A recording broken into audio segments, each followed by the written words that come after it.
سنتين. بدايتك بتكون يعني أتفرج لأخي فرسان كان يعني يصلح الحاجات الصغيرة مثل اللمبات، مثل التريكات، مثل الأجهزة الصغيرة، وأنا كنت أجلس جنبه وأتعلم منه، وبعدين انشغل بدراسة الجامعة وأنا تابعت بدالي.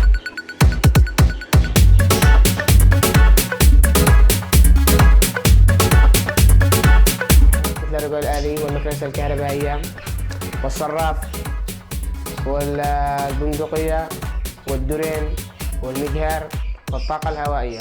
الطاقة الهوائية هذه صلحت لي أنا وأخي.